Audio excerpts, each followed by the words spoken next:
hablé antes, cuando comenzamos el servicio, hoy vamos a ver una de las dos caras de la Navidad. Es una fecha que todos celebramos, una fecha que todos esperamos, desde que somos chiquitos. Probablemente desde que éramos pequeños, por todo lo que ocurre alrededor de esta fecha, empezamos a extrañar los días de Navidad cuando se van. Y quisiera que comenzáramos hoy pensando o respondiendo en qué es lo que piensan la mayoría de las personas cuando se acerca la Navidad. ¿Qué piensa el común de las personas cuando se acerca diciembre? Definitivamente fiestas, regalos, viajes, comidas, hallacas, pan de jamón, etcétera, bebidas, etcétera. La mayoría de las personas piensan en festejo. La mayoría de la gente piensa en viajar, en disfrutar, en rumbear, en pasarla bien, en el ambiente navideño, en qué rico vamos a comer este diciembre. Hay personas que han pasado momentos difíciles en diciembre y tal vez para ellos no es un momento, no es un tiempo agradable. Pero el común de las personas, el mundo en general, asumen la Navidad como un tiempo de festejo, de celebración. La pregunta es celebración, ¿por qué? No sé si se han dado cuenta cómo en la medida que va pasando el tiempo, cada vez Jesús está más lejos de ser el centro de la celebración. Como cada vez todo está más centrado en nosotros mismos, en lo que queremos, en lo que vamos a hacer, en lo que vamos a disfrutar. Pero vamos a poner un momento al lado del mundo, lo que piensa la gente fuera de la iglesia sobre la Navidad, y vamos a pensar en nosotros. ¿Qué nos viene a nosotros como cristianos a la mente cuando pensamos en la Navidad, cuando pensamos en la Nochebuena? Cuando se va acercando el 24, ¿qué viene a nuestra mente? Y tal vez me equivoco, pero creo que la mejor respuesta a lo que la mayoría de los cristianos piensan sobre la Nochebuena, sobre el nacimiento de Cristo, sobre lo que ocurrió aquel día, está reflejado en la primera estrofa de esa canción Noche de Paz, que todos conocemos. No la voy a cantar, voy solamente a recordar la letra. Noche de paz, noche de amor, todo duerme alrededor. Entre los astros que esparcen su luz, brilla anunciando el niñito Jesús. Brilla la estrella de paz, brilla la estrella de paz. No sé si se han dado cuenta que la tónica de esta canción, y un poco creo que la tónica de la mayoría de los cristianos cuando piensan en la Navidad, es pensar en una cosa muy bonita, en algo muy chévere, en algo muy pacífico. En la mayoría de los casos se ve el nacimiento de Jesús como algo hermoso y lleno de paz. Nos imaginamos el pesebre en ocasiones hasta como algo hermoso y acogedor. Tenemos una imagen probablemente muy distinta a lo que verdaderamente el pesebre fue. Nos imaginamos la escena del alumbramiento sin dolor de parto y sin sufrimiento y sin las incidencias normales de un parto, y ponemos una imagen ideal. Mucho de eso nos lo ha vendido el cine. Esa es la idea que de alguna manera nos ha vendido el mundo. El problema es que esta imagen pacífica y hasta idílica, que puede ser muy bonita, que puede ser muy reconfortante. El problema con esto es que simplifica y minimiza lo que realmente ocurrió ese día. Cuando pensamos en el pesebre, en el nacimiento de Jesús, sencillamente como un motivo bonito que recordar, y nos imaginamos esa noche como algo pacífico, estamos minimizando el verdadero acontecimiento de lo que ahí ocurrió. Y vale decir que lo que ocurrió ese día fue el evento más esperado en la historia de la humanidad. Fue además la continuación de algo que había sido planificado. El Señor había formó un pueblo del cual nacería el Mesías. Pero cuando formó ese pueblo ya había anunciado la formación de ese pueblo y ya había anunciado la venida de ese Mesías desde el principio de los tiempos, cuando creó al hombre y la mujer, y el hombre y la mujer cayeron, ya él mismito les anunció que vendría la simiente de la mujer a aplastarle la cabeza a la serpiente.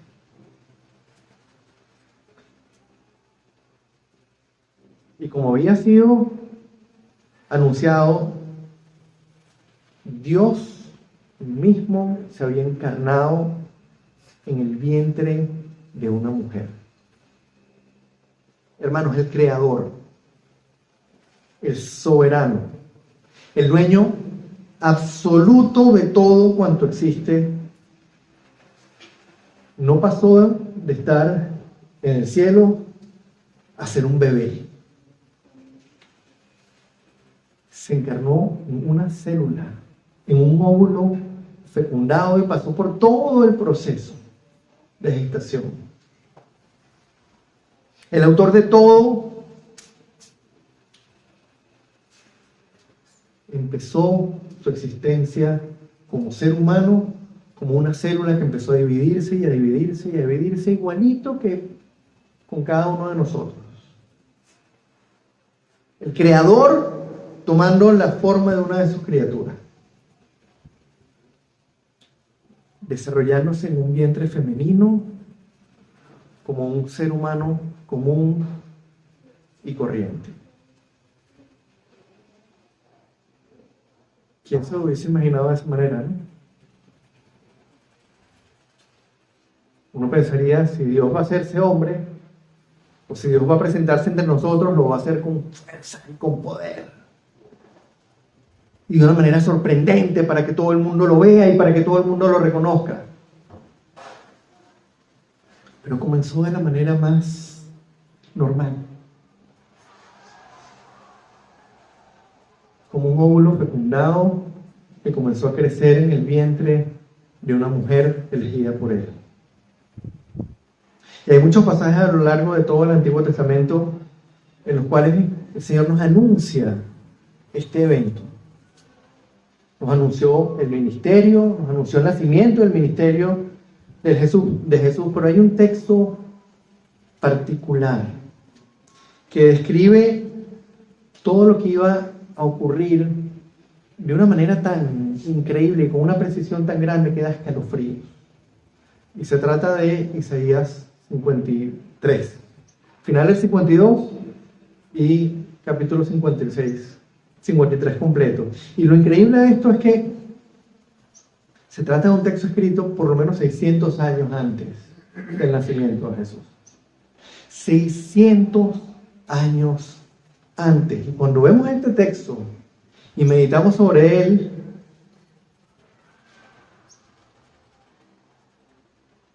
no hay manera. Podríamos pasarnos todo el sermón pensando en el contexto de lo que había pasado con Israel y en qué momento vino este anuncio, pero el texto es tan potente y es tan preciso en la descripción de la persona de Jesús y su ministerio que no hace falta, es de esos pocos textos que nosotros pudiéramos extraer de la Biblia y ponerlos solito y ya sabemos de qué se trata, sin ver en qué contexto fue revelado sin ver en qué momento de la historia fue revelado. Es una fotografía de la persona de Jesús. Y lo que vamos a ver son, en este texto, 3 elementos clave sobre los que nosotros debemos reflexionar para entender el verdadero significado, el verdadero sentido de la Navidad, de qué es lo que estamos celebrando en esta fecha. Y el primero de esos elementos es un plan que contradecía por completo las expectativas de los hombres. Vamos a ir al capítulo 52. Vamos a comenzar en el versículo 13 para terminar el capítulo 52, después pasamos al 53. El texto dice así: miren, mi siervo triunfará, será exaltado, levantado y muy enaltecido. Muchos se asombraron de él, pues tenía desfigurado el semblante. Nada de humano tenía su aspecto. Del mismo modo, muchas naciones se asombrarán y en su presencia enmudecerán los reyes, porque verán lo que no se les había anunciado y entenderán lo que no habían oído. Capítulo 53. ¿Quién ha creído en nuestro mensaje? ¿Y a quién se le ha revelado el poder del Señor? Creció en su presencia como vástago tierno, como raíz de tierra seca. No había en él belleza ni majestad alguna. Su aspecto no era atractivo y nada en su apariencia lo hacía deseable. Despreciado y rechazado por los hombres, varón de dolores, hecho para el sufrimiento. Todos evitaban mirarlo. Fue despreciado y no lo estimamos. Ciertamente, él cargó con nuestras enfermedades y soportó nuestros dolores, pero nosotros lo consideramos herido, golpeado por Dios y humillado. Padre, antes de continuar, Señor, queremos poner este tiempo delante de ti. Queremos pedirte que nos hables a través de este texto. Que, Señor, nos ayudes a entender la magnitud de tu obra, a profundizar en el sentido, Señor, de lo que hoy celebramos. Y que al enfrentarnos, Señor, con esta verdad, no podamos hacer otra cosa que caer tendidos y alabarte, Señor, dándote la gloria por siempre y ofreciéndote, Señor, nuestra vida entera como un instrumento de tu servicio. Guíanos y háblanos hoy, Señor, en el nombre de Cristo. Amén. El pasaje nos dice, comienza diciéndonos que el Mesías iba a triunfar, que sería exaltado y enaltecido, pero que muchos se asombrarían al verlo. Naciones y reyes que no conocían la revelación de Dios, que no habían escuchado hablar del Dios de Israel, se iban a asombrar y los reyes iban a enmudecer frente a lo que el Mesías había venido a hacer. Siendo el soberano, el creador de todo, el todopoderoso. Él vino a este mundo como un bebé. Se encarnó en un vientre, creció dentro de un vientre, pasando de ser una sola célula a ser un bebé formado. Nació como cualquiera de nosotros, pero no lo hizo de manera cómoda o de manera segura, lo hizo en la más extrema pobreza. El pasaje nos dice que no había en él belleza ni majestad alguna. ¿Cómo nos imaginaríamos a nosotros a Dios viniendo a este mundo? ¡Wow! Majestuoso y hermoso. Y el pasaje comienza diciéndonos que no había en él belleza ni majestad alguno. Su aspecto no era atractivo y nada en su apariencia lo hacía deseable. Cualquiera hubiese esperado un niño hermoso, un niño regordete, naciendo en un palacio, lleno de lujos, lleno de comodidades, pero en un lugar de eso nació en un pesebre sucio, rodeado de animales malolientes.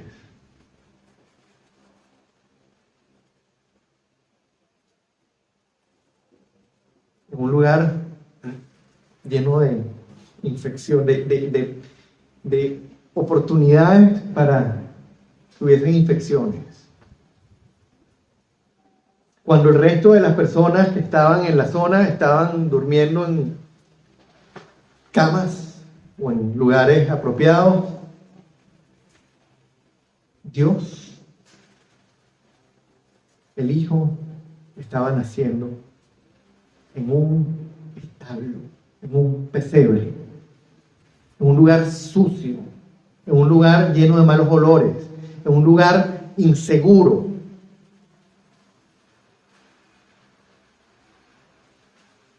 El pasaje sigue diciendo, fue despreciado y rechazado por los hombres, varón de dolores, hecho para el sufrimiento. Todos evitaban mirarlo, fue despreciado y no lo estimamos.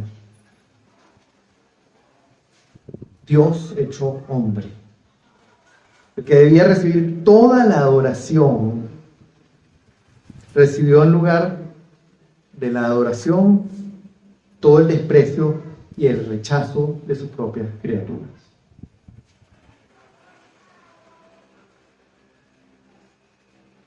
Total y absolutamente contrario a lo que nosotros pensaríamos.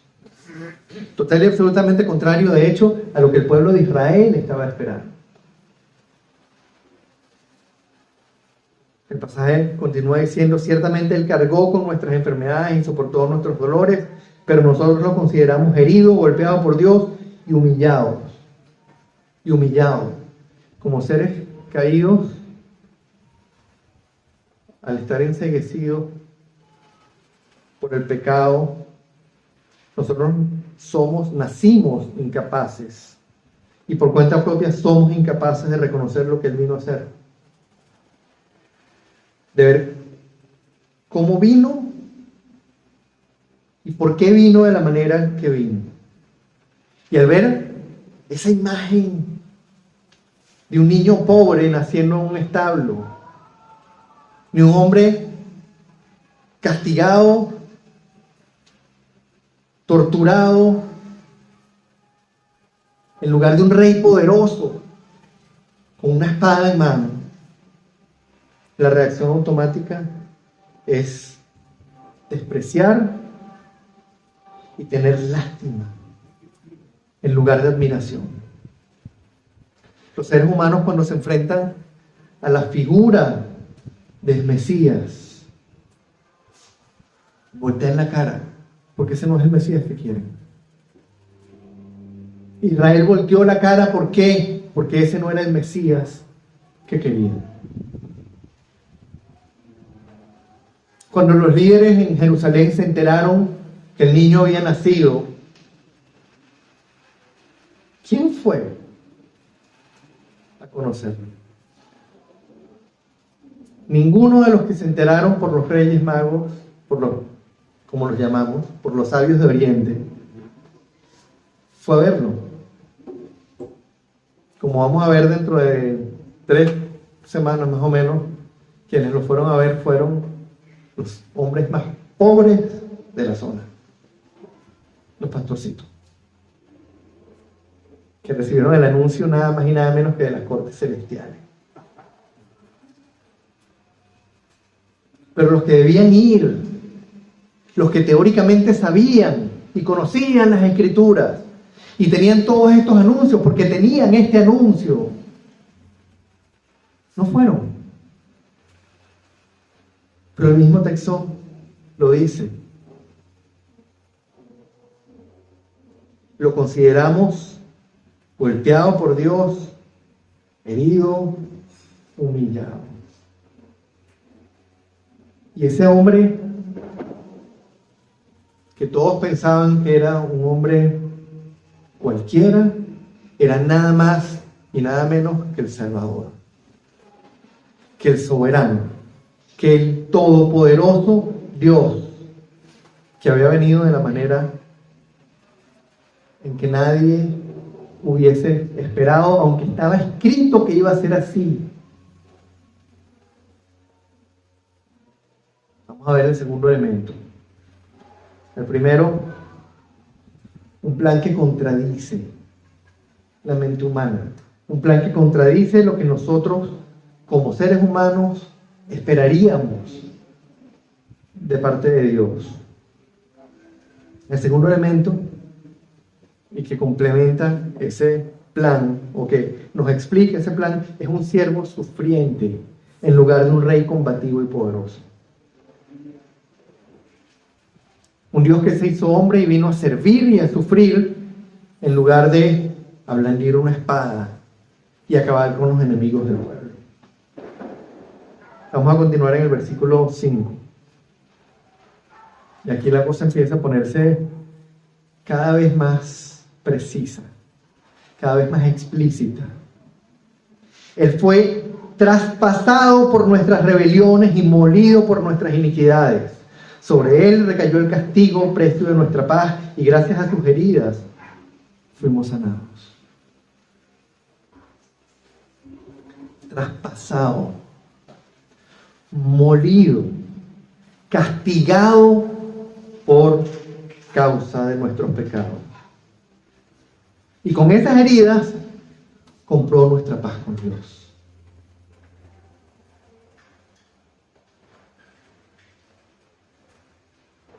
Hay palabras que describan la cruz de una manera más clara que esta. Yo creo que no. Traspasado por nuestras rebeliones y molido por nuestras iniquidades. Sobre él recayó el castigo, precio de nuestra paz. Y gracias a sus heridas fuimos sanados. En el versículo 6 continúa diciendo, todos andábamos perdidos, como ovejas. Cada uno seguía su propio camino, pero el Señor hizo recaer sobre él la iniquidad de todos nosotros. En lugar de descargar su ira sobre nosotros, en lugar de descargar su ira sobre su pueblo, sobre los suyos, la descargó sobre su Hijo. Estábamos perdidos, cada quien en lo suyo.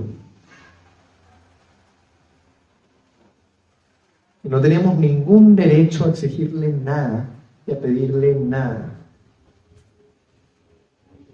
Andábamos por nuestro camino, buscando lo nuestro. Y aún así Él hizo lo impensable. Tomó nuestro lugar y recibió por nosotros el castigo que nosotros merecíamos. Continúan los versículos 7 y 9. Maltratado y humillado, ni siquiera abrió su boca. Como cordero fue llevado al matadero, como oveja enmudeció ante su trasquilador y ni siquiera abrió la boca. Después de prenderlo y juzgarlo, le dieron muerte. Nadie se preocupó de su descendencia. Fue arrancado de la tierra de los vivientes y golpeado por la transgresión de mi pueblo. Se le asignó un sepulcro con los malvados y murió entre los malhechores, aunque nunca cometió violencia alguna ni hubo engaño en su boca. Aunque era el único justo, el único inocente, aun cuando estaba siendo tratado y juzgado injustamente, él no abrió su boca. No se quejó, no se defendió. Y mientras tanto, sus propias criaturas lo mataron clavándolo en una cruz como el peor de los malhechores. Y recordemos que esto no fue casual. Pobrecito. Miren lo que le hicieron sus criaturas. Así estaba previsto que ocurriera. Así Dios mismo había previsto que ocurriera desde antes de la fundación del mismo. Y Jesús se hizo hombre sabiendo que venía. Y Jesús nació consciente de a qué venía. Antes de encarnarse en el vientre de María, Él sabía a qué venía. Al nacer como hombre pobre, a ser el único justo y a recibir por los suyos el castigo que ellos merecían.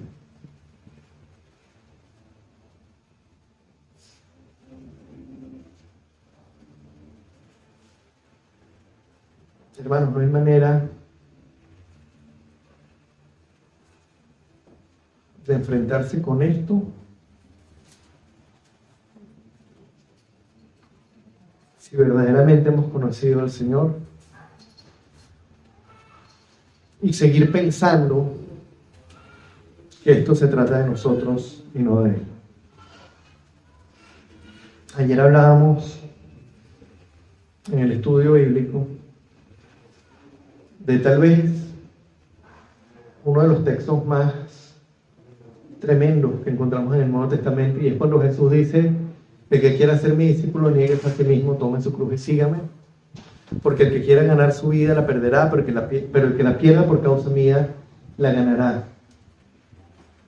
Y básicamente meditábamos en función de la realidad que Él nos presenta, cuando nos dice que en la vida cristiana no hay lugar para nuestros sueños y nuestros planes personales.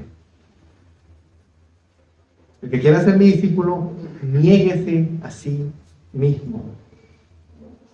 Y lo increíble del asunto es que el renunciar a mi plan, el renunciar a mi deseo, no es pérdida, es ganancia. Lo que yo pensaría que es pérdida, Él me dice: el que quiera ganar su vida la perderá, pero el que la pierda por causa mía la ganará. El fundamento de todo esto está aquí, en lo que estamos viendo hoy, en que Él vino a este mundo, Él se negó para darnos vida, Él se hizo hombre, se despojó de su poder, se despojó de su majestad, vino en las condiciones que vino, se sometió a todo lo que se sometió para poder perdonarnos. No bastaba decir: los perdono. Alguien tenía que morir. La paga por el pecado tenía que ser satisfecha. La sentencia tenía que cumplirse.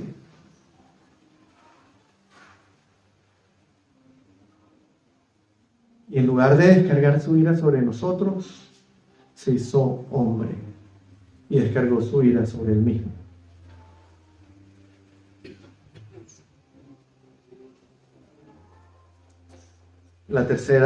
El tercer elemento,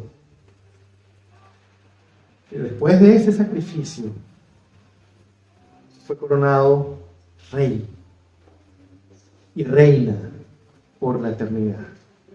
Fue coronado rey de todo y está reinando y reinará por la eternidad. Versículos 10 al 12. Pero el Señor quiso quebrantarlo y hacerlo sufrir, y como Él ofreció su vida en expiación, verá su descendencia y prolongará sus días, y llevará a cabo la voluntad del Señor. Después de su sufrimiento verá la luz y quedará satisfecho. Por su conocimiento mi siervo justo justificará a muchos y cargará con la iniquidad de ellos. Por lo tanto le daré un puesto entre los grandes y repartirá el botín con los fuertes. Porque Él derramó su vida hasta la muerte y fue contado entre los transgresores. Cargó con el pecado de muchos e intercedió por los pecadores. Dios hecho hombre, Jesús, el Mesías prometido, el siervo sufriente que se ofreció voluntariamente en esa cruz por los pecadores, por los pecados de cada uno de los suyos, ahora reina. Fue coronado sobre todas las cosas. Tiene completa autoridad sobre todo. Él fue el que nos dijo: vayan y hagan discípulos de todas las naciones, bautizándolos en el nombre del Padre, el Hijo y del Espíritu Santo, y enséñenles a obedecer todo lo que yo les he enseñado a ustedes, y estaré con ustedes hasta el fin del mundo. Hermanos, el que está con nosotros, el que lidera la iglesia, el que guía y capacita a la iglesia, es el Rey. Es el Todopoderoso. Es el que tiene la autoridad absoluta sobre todas las cosas. el que nos lleva a nosotros de la mano cuando compartimos la palabra, el que nos fortalece frente a la tentación, el que nos recuerda cada vez que caemos que podemos acudir confiadamente al trono de la gracia. Es el Rey,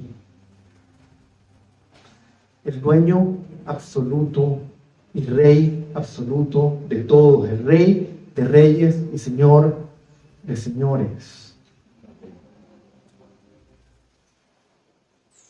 La iglesia, hermanos, no es una institución humana, no es un grupito de personas congregadas en un espacio físico. La iglesia es el cuerpo de Cristo. La cabeza de ese cuerpo es el Rey. Y eso, hermanos, tiene que cambiar la perspectiva completa de lo que nosotros entendemos como iglesia.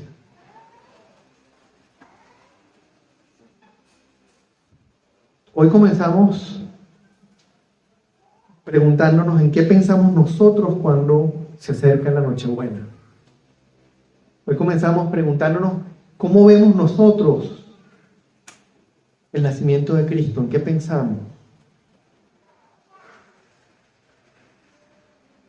¿Qué tanto nos ha influenciado lo que el mundo nos ha metido en la cabeza sobre noche de paz, noche de amor?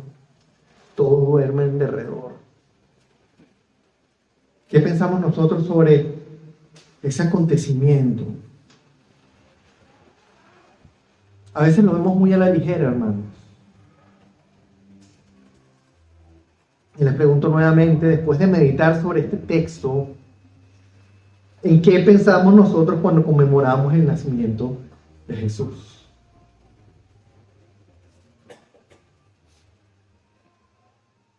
¿Sí? Aquella fue una noche de paz para el mundo. Aquel día nació el Salvador. Aquel día fue un día de gozo para el pueblo del Señor. Pero para Él fue el comienzo de sus dolores y de sus sufrimientos por nosotros. Y esa cara de la moneda no la podemos olvidar. Porque si bien la salvación para nosotros es gratuita, costó la sangre de Cristo.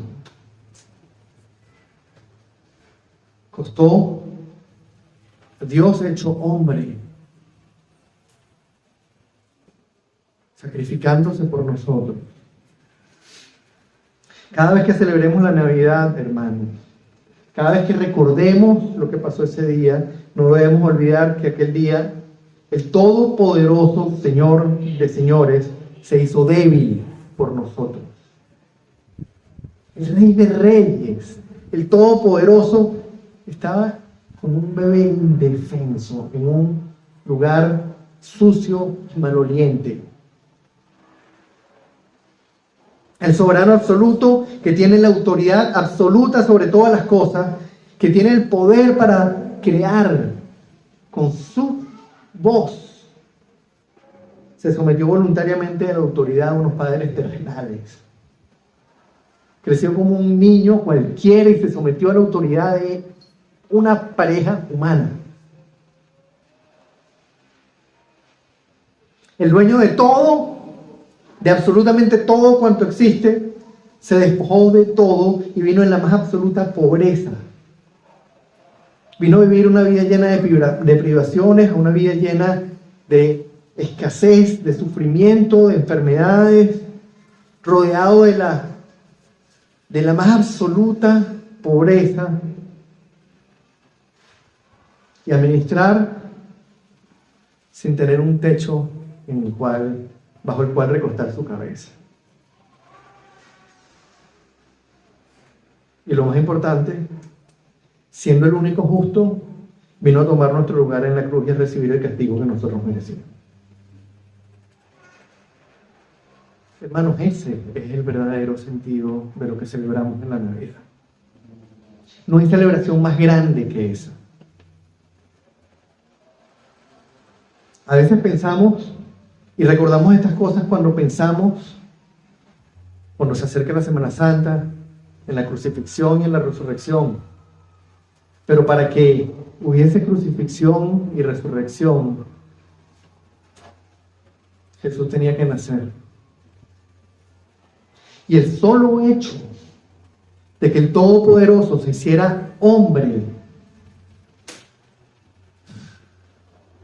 es el milagro y es el acontecimiento más importante que puede existir, que puede haber. Más aún que lo hiciera como lo hizo,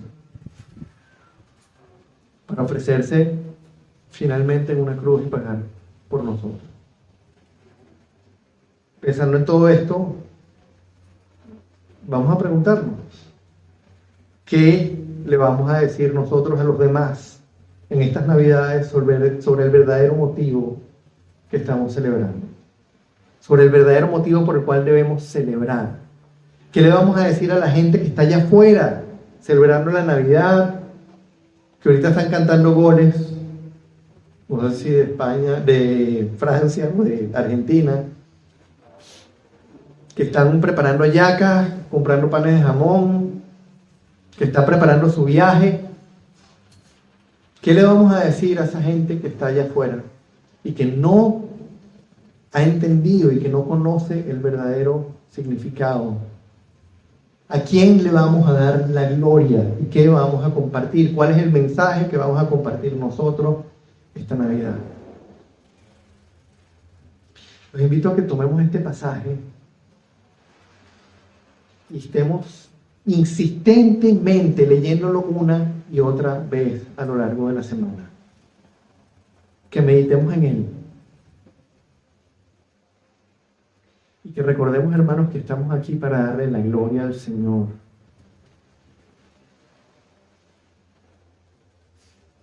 Y que la razón por la cual esos ángeles bajaron aquí a la tierra a darle la gloria y a cantar es porque Dios estaba en la tierra.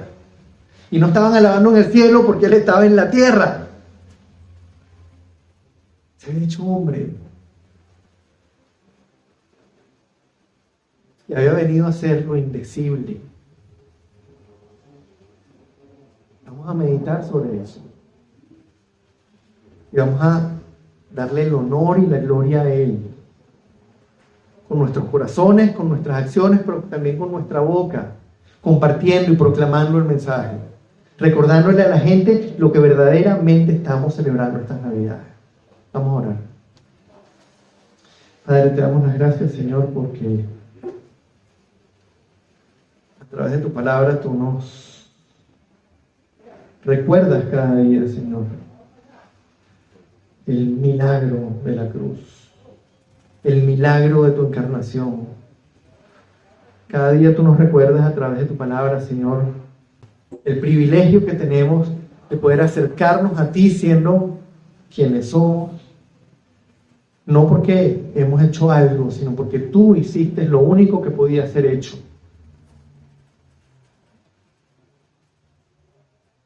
Gracias, Padre, por la cruz. Gracias por hacerte hombre, por mandar a Jesús como hombre, como uno de nosotros, Señor. Por descargar sobre Él la ira que nos correspondía a nosotros. Gracias por darnos tu Espíritu Santo, Señor. Por morar en nosotros, por transformarnos, por guiarnos, por confrontarnos, por ayudarnos cada día a ver nuestro pecado,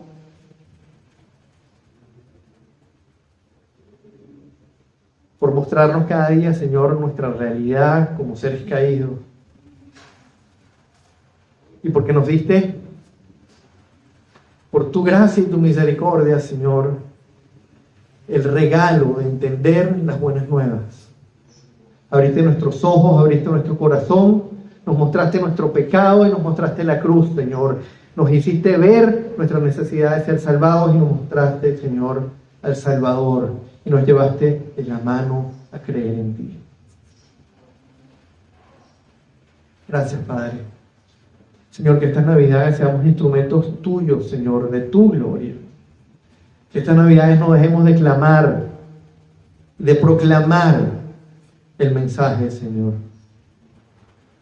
Que estas Navidades, mientras la gente celebra el fútbol,